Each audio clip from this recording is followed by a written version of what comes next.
Já, komið sæl, ég heiti Guðmundur Bjarni Sigurðsson og ég einn af eigendum Kosmos og Kaos. Það fara lauslega yfir sögu okkar og hvað við erum búin að vera að gera. En við segjum alltaf að fyrirtæki sé 3 ára, en það í raun 5 ára, en síðan getum við sagt líka að það sé 15 milljarða ára gamalt.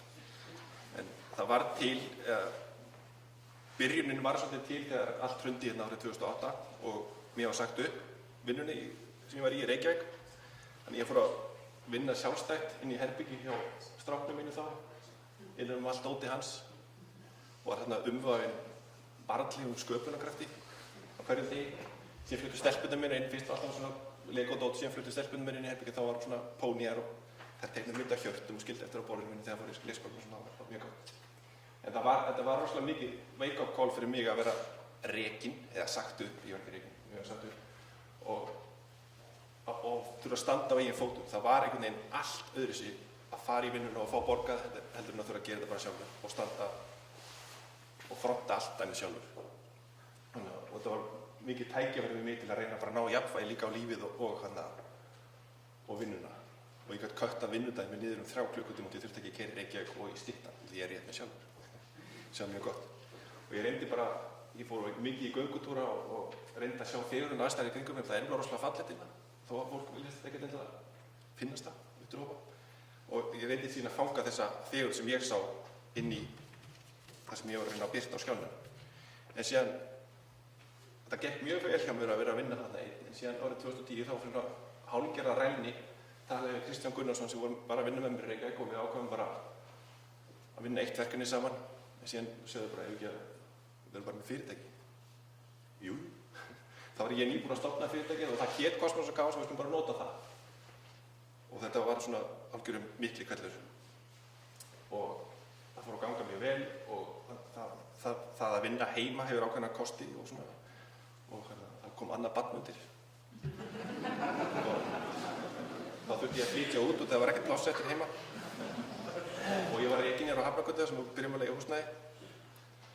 Og við sögðum alltaf að einn gæti ég lyft 1 kílói, þannig að einn sikkurlega geti við lyft sikkurlega kílóinu, en saman geti við lyft 4. Þannig að the whole is greater than the sum of the parts, eins og sagt er. Samvirkni heitir það á íslensku. Og markmið okkar með þessu öllu var alltaf að reyna að gera eitthvað fallegt og skapa eitthvað fallegt. Og það fór að ganga vel, en náðum samningu við Reykjanesbæ. Ég heimtaði við Árna að við myndum taka þessa mynd. Það var gæði svona. Og við reyndum bara allan tíman að vera í flæðinu og taka til því sem var gerast í kringum okkur og reyna að grípa tækifæri sem gáfust.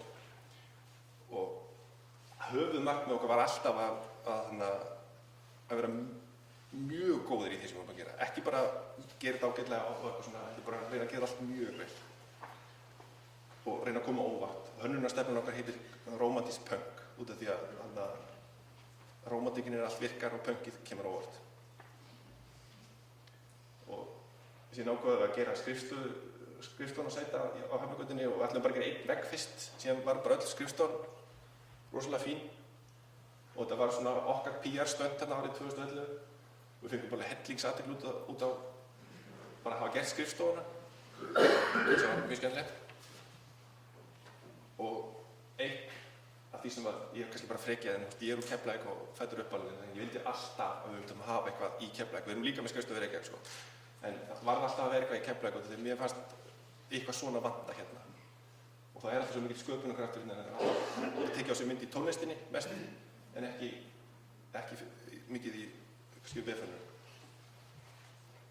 Og þá fór að koma stærri kúnnar hérna, eins og við nefndum Reykjanesbæ, svo fór að vinna fyrir Vodafone.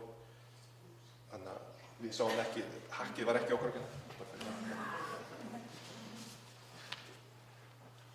Já, og svo árið, þegar við komum á 2012, þá var bara fyrirtæki árið nokkuð stórt, við vorum orðin 7-8 manns í örum vexti, ef ég nota það orð. Og þetta var náttúrulega rosa spennandi og gaman að vaxa svona hratt, en það var rosa krefjandi líka og það var meira álag sem fylgdi því að vera alltaf orðinn atvinnuveitandi. Ég gat aldrei horfst í augu við að kalla mig sjálfur með atvinnuveitanda, mér finnst það alveg fáránlegt. Og það fóru samt að koma, það var samt alveg drullu skemmtilegt og það voru að koma rosalega skemmtileg verkefni inn og fórum við fyrir Póstinn og Vá og svo kom eitt af því skemmtilegast að það var Bláa lónið, líka að vinna fyrir fyrirtækjasvæðinu sem var æði. Og svo eitt af því sem við höfum alltaf reynt að gera er að hafa samband við skólann og leyfa krökkum að koma á afturtaka mitt að heilsa ykkur. En það komu margir hópar frá FS og þannig, og strákar, alltaf strákar, ég veit ekki alveg hvað, í starfskynjum hjá okkur. Verið samfélagslega ábyrgir. En svo í byrjun árið 2013 þá voru íslensku vefverðlaunin og við segjum alltaf að við höfum unnið íslensku vefverðlaunin, en við unnum 3 verðlaun og vorum sigurvegari kvöldsins fyrir Bláa lónsvefinn sem við fengum 2 verðlaun fyrir og Vá, flugfélagið nýja.